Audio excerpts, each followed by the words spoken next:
5, 4, 3, 2, 1. Ignition, liftoff, Semper Fi, aim high. Hello everyone, James O'Keefe here at Project Veritas, updating you on our defamation lawsuit against the New York Times for reporting Project Veritas releases misleading video, part of what experts call a coordinated effort. As you recall, we sued them on October 30th. Today, Project Veritas is suing the New York Times in New York Supreme Court, and we will win. We decided to sue the New York Times. We're going to sue the shit out of them. The New York Times has issued this remarkable motion to dismiss, begging the judge for mercy. It is truly extraordinary. We're going to take you issue by issue here. Maggie Astor writes in this article that the Project Veritas videos were, quote, deceptive, claiming through unidentified sources with no verifiable evidence. The allegations come solely from unnamed people who speak with Project Veritas operatives in the video and whose faces are not shown. But Liban Mohammed's face was clearly shown. He recorded himself on Snapchat. His face there is shown, and here he is harvesting all these ballots in the vehicle. Numbers don't lie. It's illegal what he was doing. You could see his face, you could hear his voice. You also see the face of this man, Osman Ali Dakwan, whose face is clearly shown, and he says that what he is doing is illegal, and he says he doesn't care. That's illegal, why? We don't care illegal. You also see the faces of these two individuals who are giving money in exchange for ballots. You see their faces, you see the interaction.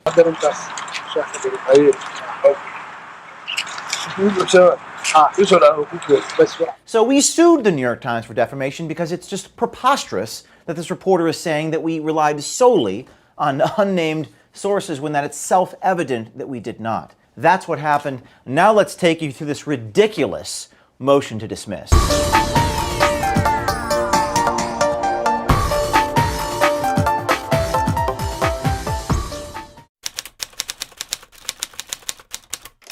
So the first unbelievable thing that happens in this New York Times response to our lawsuit is Maggie Astor had written in the article, she said, quote, the allegations come solely from unnamed people. But when Maggie Astor goes under oath in this affidavit, and she's sitting in the hot seat under oath, she changes the facts. Now she acknowledges that, quote, many of the individuals featured in the video were unnamed. So previously in the article, she said they came solely from unnamed. Now she's saying many of the individuals were unnamed. So she's already acknowledged that she's made a mistake. She's already printed an update.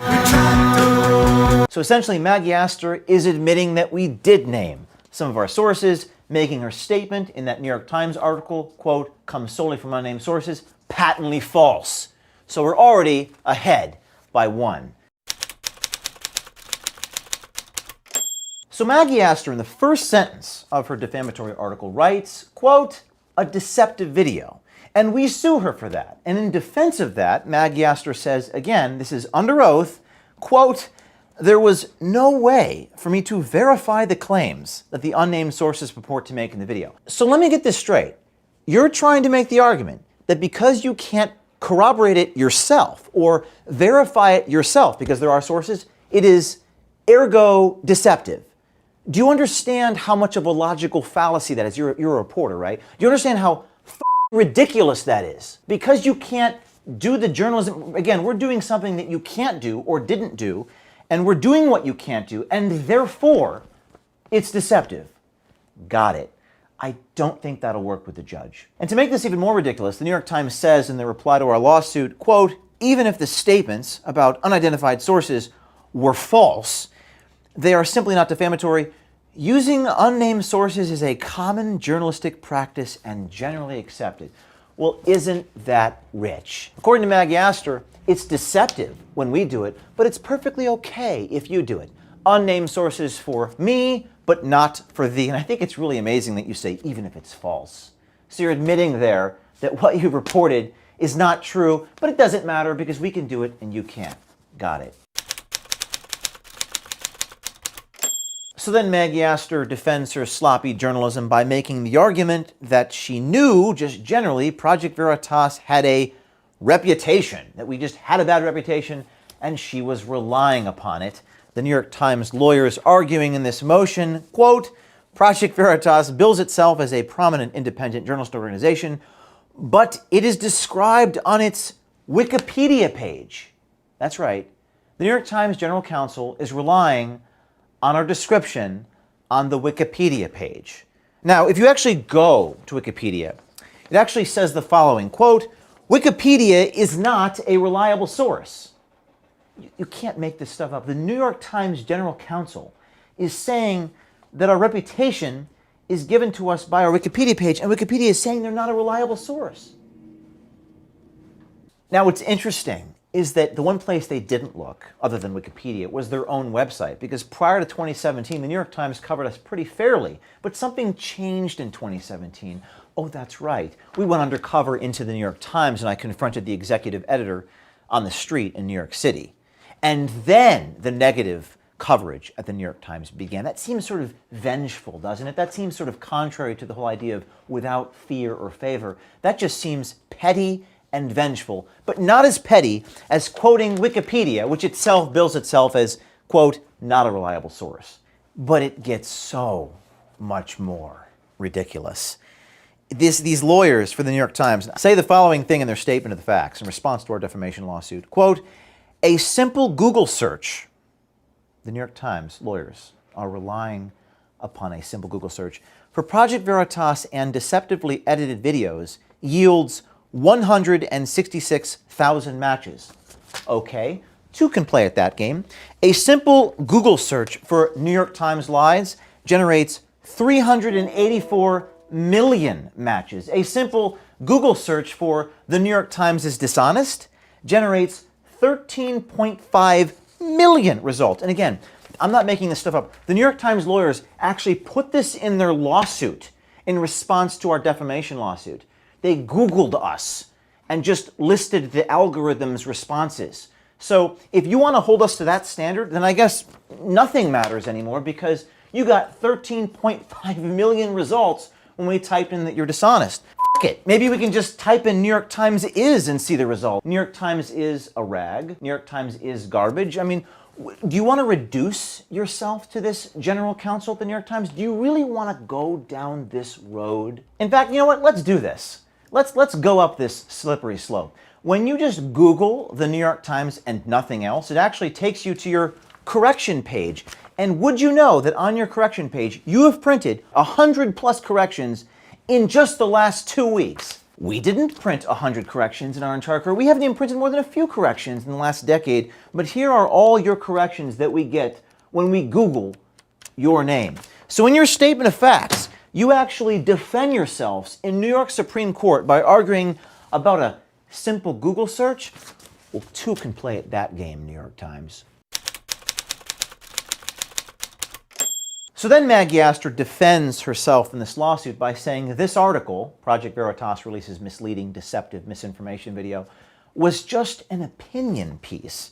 New York Times says, quote, its unverifiable expressions of opinion are not actionable and cannot be defamatory. They're making the argument this was a, quote, unverifiable expression of opinion by reporter Maggie Astor in this article in the A section of the New York Times on the evening of the presidential debate. Maybe that timing wasn't exactly coincidental. They're trying to say that it was a unverifiable expression of opinion, but this article was utilized by local Fox 9 television. But all of this fits the Project Veritas MO, according to Stanford researchers, who say it appears to be a coordinated disinformation campaign. It was utilized by USA Today. It was utilized by Facebook.com, which cited the USA Today article, and millions of people, newsrooms across the country, got your A-section news article, used it as evidence that our videos were deceptive and false. Millions of people got that information. 50 million people got that Facebook update saying that this information was fact-checked by independent fact-checkers cited in your article. And now you're saying it's an, quote, unverifiable expression of opinion? How dare you? How dare you mislead the people like this? How dare you put this nonsense in a legal motion, thinking that no one's going to see it or hold you accountable? And that's not the only thing you did. The last thing you did, and perhaps the most outrageous thing, is you say, quote, even an extreme departure from professional standards does not constitute malice. You're basically admitting in your own legal motion that you've departed from professional standards. You're supposed to be the New York Times, the old gray lady, all the news that's fit to print, without fear or favor. You're supposed to be the stalwart, the paragon of what it means to be a journalist. And you're saying even an extreme departure from professional standards does not constitute malice? Then what does? What does constitute malice? What is unethical to you? You are the manifestation of George Orwell's doublethink in 1984. The ability to believe that black is white, to know that black is white, and to forget that one has ever believed the contrary. This demands a continuous alteration of the past, made possible by the system of thought which really embraces all the rest, and which is known in newspeak as doublethink. You say that we're not allowed to use anonymous sources, that anybody else who does, it's necessarily deceptive. You say that it's not malice to depart extremely from professional standards. You say that we have a reputation for being bad just because Wikipedia says so, and Wikipedia says they're not a reliable source.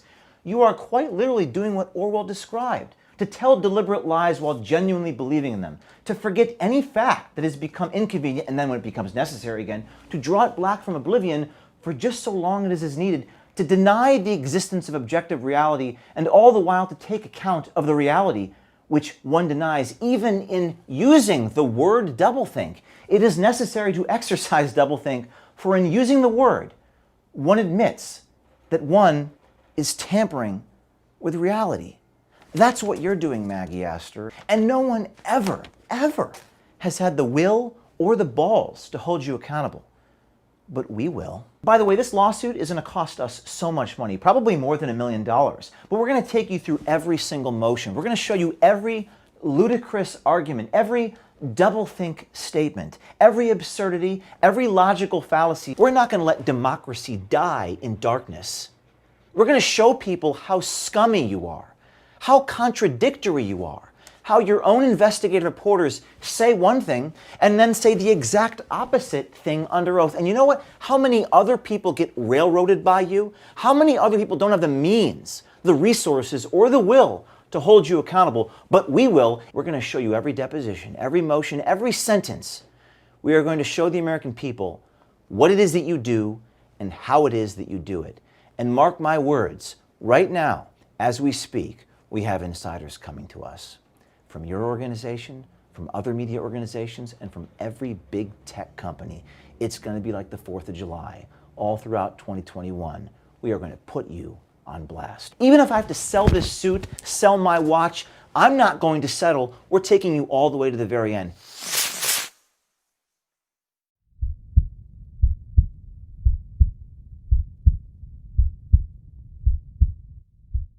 Merci d'avoir regardé la vidéo. Si vous l'avez aimé, mettez un pouce. Et si vous voulez faire partie de la famille cosmique, abonnez-vous. Si vous désirez nous soutenir pour notre travail, vous pouvez trouver le lien Tipeee en description. Merci, à bientôt. Bisous.